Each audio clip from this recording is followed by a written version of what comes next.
There's no job for someone with such low education. What can a person without any real learning do? My boss laughed mockingly at me. A woman who grew up in a single-parent household. I had been putting in hard work all this time, driven by the memory of my mom who had raised me alone. He never acknowledged my efforts and even belittled my mom. When my mom passed away, my boss not only spoke cold words but also undermined me. I'm Sarah, a 28-year-old woman working in a small to medium-sized business, raised by a single parent. I joined the company right after high school as a part-timer and now work here full-time. Despite the company being relatively small, it employs a significant number of people. Initially starting as a part-timer, I fought hard as if my life depended on it. Thanks to my dedication, I earned recognition from my boss and became a full-time employee in my third year.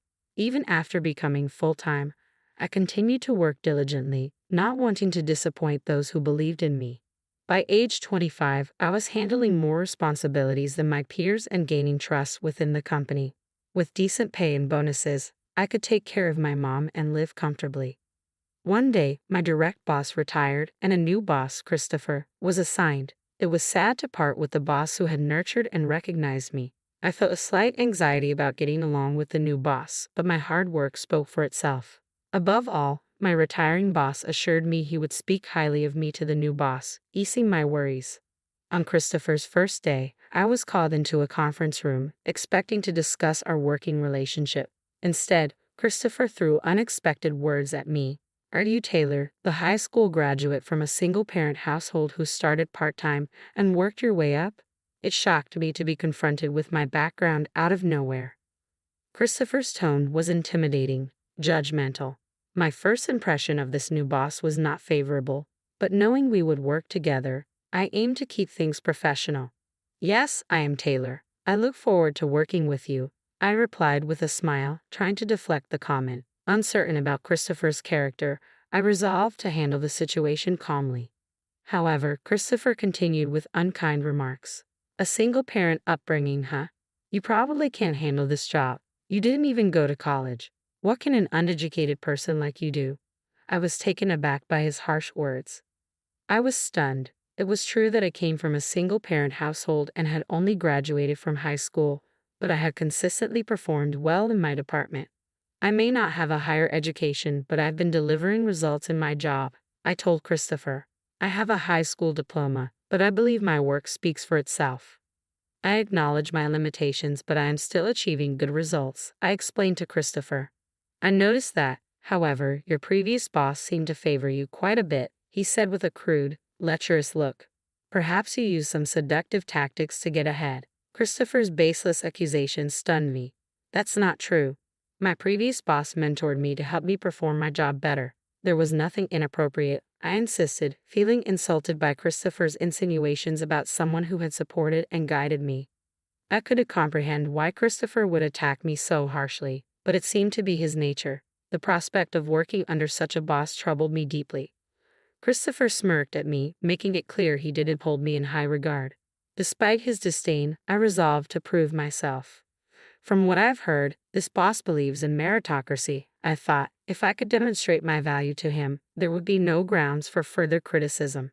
Feeling there was no other recourse, I decided to turn Christopher's bias into motivation and redouble my efforts. As I returned to the office from fieldwork, Christopher immediately accosted me with raised voice. Hey, where have you been? He barked. I was out on scheduled fieldwork today, I replied, perplexed by his aggression. Ignoring my explanation, Christopher marched over. You're incompetent at your job. Just do these menial tasks. Organize these documents, he commanded, thrusting a towering stack of papers into my hands. It wasn't my responsibility, and I was pressed for time, but I couldn't disobey. Reluctantly, I began sorting through the documents under Christopher's satisfied gaze.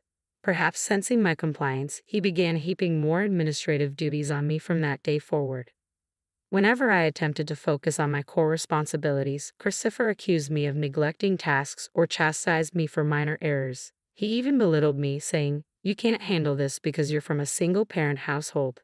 Until then, my job satisfaction stemmed from delivering results and earning recognition within the company. I had been managing to support Mom and myself without complaint, but now the stress was overwhelming every single day. Quitting my job would worry Mom, and I couldn't bear that thought. So, despite my desperation, I continued working diligently. Then one day, Mom approached me with a request. Despite my financial support, she didn't intend to depend on me forever. Considering my future marriage prospects, she wanted to contribute and save some money for herself.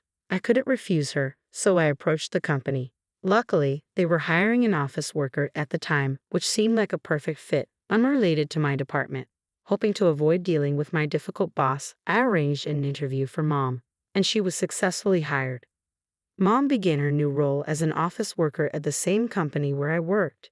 She found joy in the comfortable environment, enjoying her daily routine. However, a week after she started, Christopher called me aside. "Your mom got hired as an office worker," he sneered. "Is that short woman the one who raised you, the uneducated idiot?" Christopher always wore a disdainful expression, mocking not just me but now my mom too. I couldn't fathom how he knew about Mom's employment without my mention. The stress I felt more than doubled. Hearing Mom spoken ill of hurt more than any insult directed at myself. Above all, I worried endlessly about whether Christopher would confront Mom directly. I didn't want Mom to feel distressed, but contrary to my concerns, everything seemed to be going smoothly with her at work. Christopher occasionally made snide remarks, but Mom, a strong woman who raised me single-handedly, seemed unfazed. She brushed off Christopher's comments like a child's insults, laughing them off. Witnessing her resilience relieved me. She appeared unaffected by Christopher's attempts to unsettle her. Even after that incident, Mom continued to thrive in her new workplace environment, paying no mind to Christopher's remarks. Then, one day, everything changed abruptly when Mom collapsed and had to be rushed to the hospital by ambulance. Thankfully, her life was not in danger, but she needed hospitalization for some time. I decided to take time off from work to care for Mom during her recovery. When I informed Christopher of my situation, his reaction was outrageous.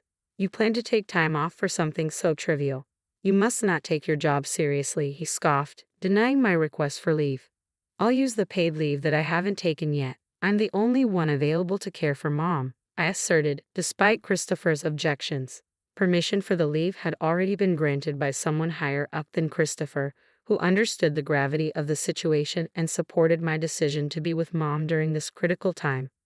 I had rarely taken leave before, but no matter how I explained it, Christopher wouldn't listen. "It's not about that, just leave an old woman whose life is short anyway," he callously remarked. His thoughtless comment made my blood boil. How could he say something like that when I was telling him about Mom collapsing? I had endured his behavior until now, but I reached my breaking point. "I can't work under someone like you anymore," I blurted out, unable to hold back any longer. I knew it might inconvenience others, but since Christopher had arrived, I'd been relegated to menial tasks. With no motivation left, I quit on the spot despite Christopher's surprised attempt to dissuade me. "You don't have to go that far," he said, fearful of the consequences of my resignation. But my decision was final. With enough savings to sustain myself for a while, I ignored Christopher's protests and focused on caring for Mom. After things settled down with Mom's care, I considered re-entering the workforce. While I initially thought about returning to similar work, my confidence had grown. Inspired by lessons in business management from my retired former boss, I took a bold step. I started my own company. I wanted to wait until things stabilized before telling Mom about my new venture. About a year passed, and my company was starting to find its footing when Mom's health suddenly deteriorated, requiring hospitalization once again. Balancing the responsibilities of caring for Mom and running my business was challenging, but I managed without taking any time for myself. Another year passed, and the company was thriving, offering reassurance of its stability. Though Mom's health hadn't improved, I wanted to ease her worries and planned to discuss it with her soon. Then suddenly Mom passed away. It felt unreal. A truly unexpected event.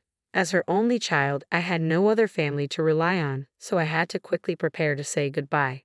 Suppressing my tears, I made necessary arrangements. Despite not having worked long as a clerk, many people from the company where Mom was well-liked offered to attend her funeral. Perhaps it was Mom's warm personality that drew them, but their presence was a comfort. On the day of the funeral, more people came than I had anticipated, a testament to Mom's popularity. Amid the pain of losing her, I felt pride seeing how many lives Mom had touched. However, as the funeral was concluding, one attendee caught my attention.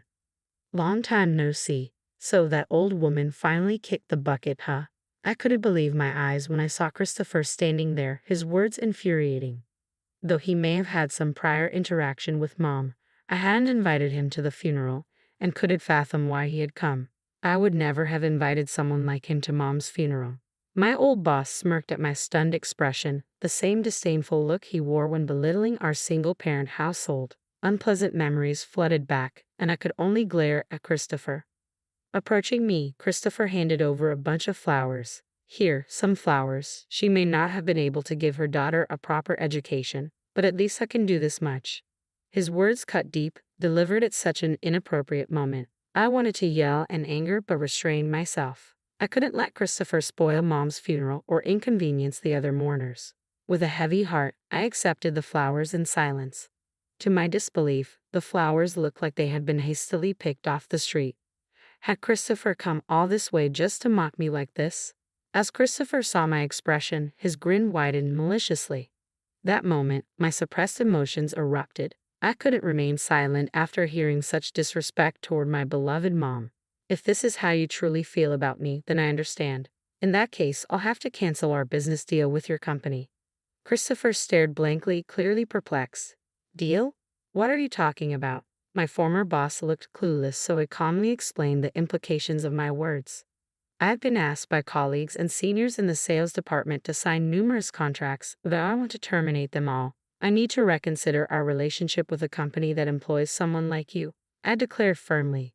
Initially, my former boss didn't take me seriously. However, the next day, he sent a formal notice to Christopher's company. Christopher's face went pale upon receiving it. He clearly hadn't expected that I had started a successful business. Realizing the gravity of the situation, Christopher came to apologize promptly. I'm sorry," he muttered, his apology lacking sincerity. My anger simmered. "Sorry? Do you think that's enough? You insulted my mom while she was alive, gave me only menial tasks, and what about the funeral?" I continued, my voice steady despite the turmoil inside. Christopher appeared speechless while the president accompanying him apologized deeply. "I am so sorry for not intervening," he said, tears welling in his eyes. His genuine remorse touched me deeply, considering how much he had supported me in the past. Out of respect for the president and his sincere apology, I decided to reconsider continuing the business relationship. As we discussed next steps, Christopher visibly relaxed. "I'm relieved. Let's let bygones be bygones and move forward together," Christopher said with an awkward smile, extending his hand for a handshake. His assumption of reconciliation was premature. "You're fired, Christopher," the president announced abruptly, shocking us all. "What? Fired? Why?" I apologized, and we're continuing the deal, Christopher protested, disbelief written all over his face. The president remained resolute. "I've decided to terminate your employment knowing I will not continue this business relationship under these terms."